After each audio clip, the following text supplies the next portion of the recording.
नमस्कार, पत्रिका के ऑडियो बुलेटिन में आपका स्वागत है। मैं हूं नेहा।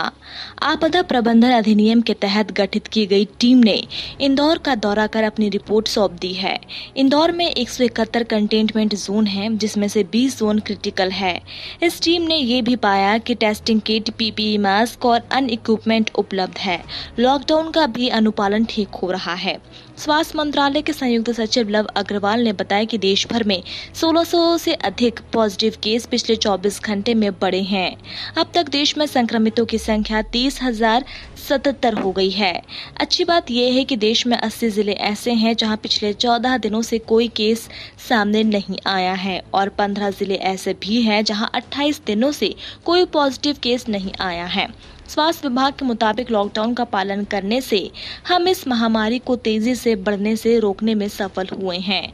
गृह मंत्रालय ने ऐसी खबरों का खंडन किया है जिसमें कहा गया है कि जिस कंपनी या फैक्ट्री में संक्रमण पाया गया है उस कंपनी के सीईओ को सजा का प्रावधान है और उस कंपनी को 3 माह के लिए सील कर दिया जाएगा।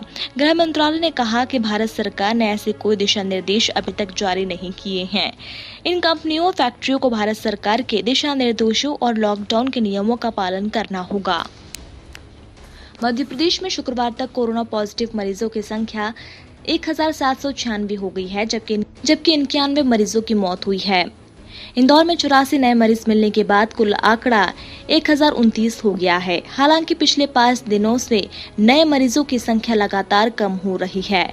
इधर भोपाल के हमीदिया अस्पताल के 4 सीनियर डॉक्टरों के पॉजिटिव मिलने से हमीदिया के डॉक्टरों की संख्या 9 हो गई है। मुख्यमंत्री शिवराज सिंह चौहान ने कहा कि मध्य प्रदेश में कोरोना को नियंत्रण करने के लिए प्रदेश में केरला मॉडल लागू करने पर चर्चा चल रही है।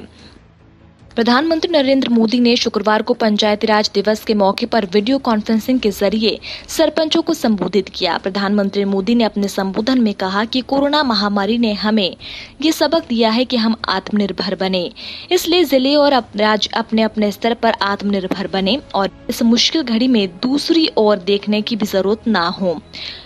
मुख्यमंत्री चौहान ने वीडियो कॉन्फ्रेंसिंग के जरिए प्रदेश की जनता को संबोधित करते हुए कहा कि किसी भी गरीब को भूखा नहीं सोने दिया जाएगा। मजदूरों के खाते में राशि डाली जा रही है। चौहान ने कहा कि पिछली सरकार ने बीमा का प्रीमियम ही नहीं भरा, हमने तत्काल किसानों के लिए राशि दे दी। चौहान ने कहा कि किसानों की सभी फसलें खरीदी जाएगी, रोजगार की समस्या भी नहीं होने दी जाएगी। पत्रिका की अपील है कि आप भी अपने परिवार के साथ घरों में रहें और सुरक्षित रहें।